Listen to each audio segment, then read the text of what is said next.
ବିଜେପିର ବିଜୟ ପୂର୍ବରୁ ଉତ୍ସବ ପାଇଁ ପ୍ରସ୍ତୁତି। ପ୍ରଧାନମନ୍ତ୍ରୀଙ୍କ ବାସଭବନରୁ ବିଜେପି କାର୍ଯ୍ୟାଳୟ ପର୍ଯ୍ୟନ୍ତ ମୋଦିଙ୍କ ରୋଡ୍ ଶୋ ହେବ। ଯୋଗଦେବେ 3 ଲକ୍ଷ କାର୍ଯ୍ୟକର୍ତ୍ତା। ଆସନ୍ତୁ ଜାଣିବା ଏହାର ସର୍ଭିସେସ୍ ଖବର ବିଷୟରେ। ଏଥର ଆମେ 400 ଅତିକ୍ରମ କରୁଛୁ ସ୍ଲୋଗାନ ଦେଇଥିବା ବିଜେପିର ମନୋବଳ ଏକ୍ଜିଟ୍ ପୋଲ୍ ପରେ ଅଧିକ ବୃଦ୍ଧି ପାଇଛି। ଜୁନ୍ 4ରେ ଫଳାଫଳ ସପକ୍ଷରେ ରହିବାର ସମ୍ଭାବନା ଦେଖି ବିଜେପି ଉତ୍ସବ ମୋଡ୍ରେ ଅଛି। ଏକ୍ଜିଟ୍ ପୋଲ୍ ଫଳାଫଳ ପରେ ବିଜେପି ବର୍ତ୍ତମାନ ଏକ ବଡ଼ ଉତ୍ସବ ପାଇଁ ଯୋଜନା କରୁଛି। ପ୍ରଧାନମନ୍ତ୍ରୀ ନରେନ୍ଦ୍ର ମୋଦି ଲୋକସଭା ନିର୍ବାଚନରେ ଜିତନ୍ତି ତେବେ ଏକ ଗ୍ରାଉଣ୍ଡ ଶୋ ହେବ। ସୂତ୍ରରୁ ପ୍ରକାଶ ଯେ ପିଏମ୍ ମୋଦିଙ୍କର ଏହି ଗ୍ରାଉଣ୍ଡ ଶୋ ଲୋକ କଲ୍ୟାଣ ମାର୍ଗରୁ ବିଜେପି କାର୍ଯ୍ୟାଳୟ ପର୍ଯ୍ୟନ୍ତ ଅନୁଷ୍ଠିତ ହେବ।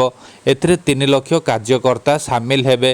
ଫଳାଫଳ ସପକ୍ଷରେ ରହିଲେ ଏକ ବଡ଼ ଉତ୍ସବ ହେବ ବୋଲି ସୂତ୍ରରୁ ପ୍ରକାଶ ପାଇଛି। ଏ ସମ୍ପର୍କରେ ବିଜେପି ନେତାମାନେ ମଧ୍ୟ ଭାରତ ମଣ୍ଡପମ୍, ଯଶୋଭୂମି ଏବଂ କର୍ତ୍ତବ୍ୟ ପଥ ଭଳି ସ୍ଥାନ ମତାମତ ଦେଉଛନ୍ତି।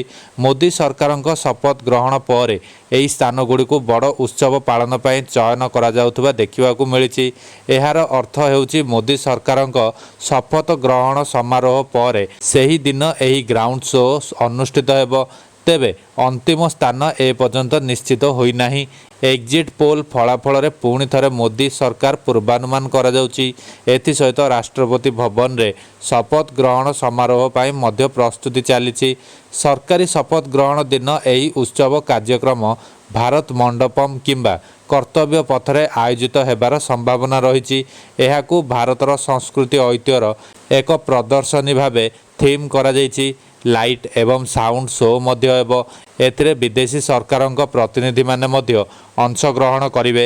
ସୂତ୍ରରୁ ପ୍ରକାଶ ଲୋକସଭା ନିର୍ବାଚନର ଫଳାଫଳ ପରେ ନୂତନ ସରକାର ଜୁନ୍ 9ରେ ଶପଥ ଗ୍ରହଣ କରିପାରିବେ। ତଥାପି ଏହା ମଧ୍ୟ ଏପର୍ଯ୍ୟନ୍ତ ଚୂଡ଼ାନ୍ତ ହୋଇନାହିଁ। ଗତ ଲୋକସଭା ନିର୍ବାଚନ ବିଜୟ ପରେ ମେ 30ରେ ସରକାର ଶପଥ ନେଇଥିଲେ। ବାସ୍ତବରେ ଅନେକ ଏକ୍ଜିଟ୍ ପୋଲ୍ ସର୍ଭେରେ ଭାରତୀୟ ଜନତା ପାର୍ଟି ନେତୃତ୍ୱାଧୀନ ଏନ୍ଡିଏକୁ ବହୁମତ ମିଳିବ ବୋଲି ପୂର୍ବାନୁମାନ କରାଯାଇଛି। ଯଦି ଏକ୍ଜିଟ୍ ପୋଲ୍କୁ ବିଶ୍ୱାସ କରାଯାଏ ତେବେ ପ୍ରଧାନମନ୍ତ୍ରୀ ନରେନ୍ଦ୍ର ମୋଦି ଲଗାତାର ତୃତୀୟ ଥର ପାଇଁ କେନ୍ଦ୍ରରେ କ୍ଷମତା ଗ୍ରହଣ କରିବାକୁ ଯାଉଛନ୍ତି।